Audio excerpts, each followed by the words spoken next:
Hello बच्चों, साहित्य सरोज में आपका स्वागत है।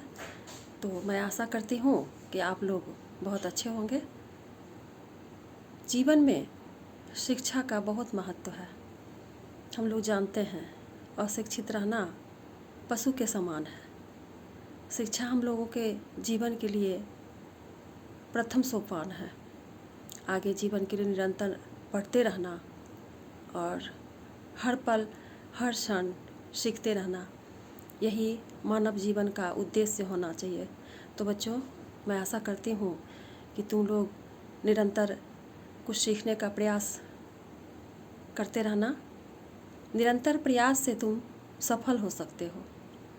आज मैं जो पाठ पढ़ाने जा रही हूँ इसी पर आधारित है कि निरंतर प्रयास से तुम सफलता के शिखर पर जरूर पहुँचोगे।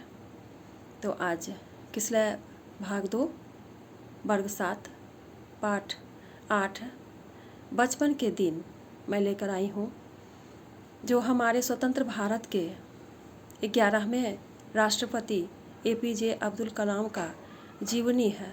हमारे पाठ्य पुस्तक में शामिल है। तुम लोगों को प्रेरणा देने के लिए यह पाठ में शामिल किया गया है।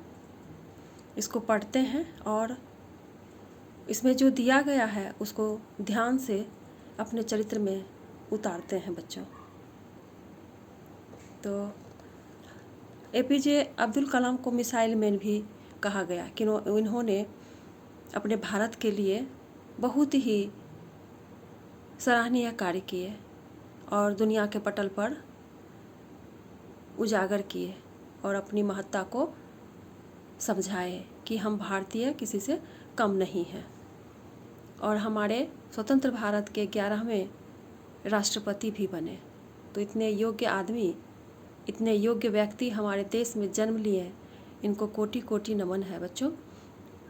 इनका कहना है, सूरज की तरह चमकने के लिए सूरज की तरह जलना जरूर, तभी सफलता तुम्हारी कदम चूमेगी। कितना तथ्यपूर्ण बात है बच्चों। इसको गौर से सुनना और अपने चरित्र में उतारने की कोशिश करना। तो आओ बच्चों, हम लोग आज उनकी जीवनी का पाठ करते हैं। मेरा जन्म तमिलनाडु के रामेश्वरम कस्बे में एक मध्यम वर्गीय तमिल परिवार में हुआ था। मेरे पिता जैनुलाब्दीन की कोई बहुत अच्छी अनौपचारिक शिक्षा नहीं हुई थी और न ही वे कोई बहुत धनी व्यक्ति थे। इसके बावजूद वे बुद्धिमान थे और उनमें उदारता की सच्ची भावना थी। मेरी माँ आसियम्मा उनकी आदर्श जीवन संगिनी थी। हम लोग अपने पुराने पुश्तैनी घर में रहते थे।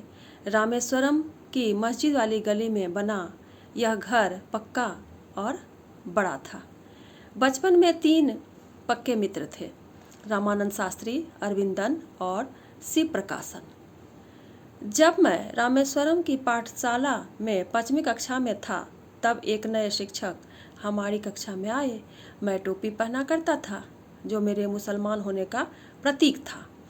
कक्षा में मैं हमेशा आगे की पंक्ति में जनेऊ पहने रामानंद के साथ बैठा करता था।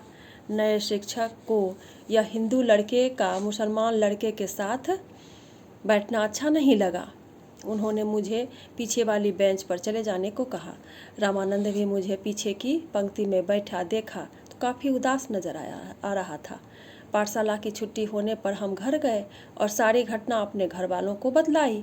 यह सुन रामानंद के पिता लक्ष्मण शास्त्री, जो रामेश्वरम मंदिर के मुख्य पुजारी थे, ने उन शिक्षक महोदय को बुलाया और कहा कि उन्हें निर्दोष बच्चों के दिमाग में इस प्रकार की सामाजिक असमानता और सांप्रदायिकता का विष नहीं घोलना चाहिए। शिक्षक महोदय ने अपने किए व्यवहार पर न केवल दुख व्यक्त किया, बल्कि लक्ष्मण शास्त्री के कड़े रुख एवं धर्मनिरपेक्षता में उनके विश्वास से शिक्षक में अंततः बदलाव आ ही गया। प्राथमिक पाठशाला में मेरे विज्ञान शिक्षक शिव सुब्रमण्यम अय्यर कट्टर ब्राह्मण थे, लेकिन वे कुछ रूढ़िवादी के खिलाफ भी हो चले थे। वो मेरे साथ काफ़ी समय बिताते थे और कहा करते थे, कलाम, मैं तुम्हें ऐसा बनाना चाहता हूँ कि तुम बड़े शहरों के बीच एक शिक्षित व्यक्ति के रूप में पहचाने जाओ। एक दिन उन्होंने मुझे अपने घर खाने पर बुलाया।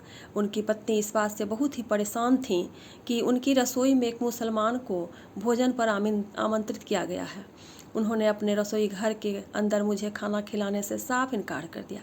अय्यर जी ने मुझे अगले सप्ताह रात में खाने के लिए आमंत्रित किया।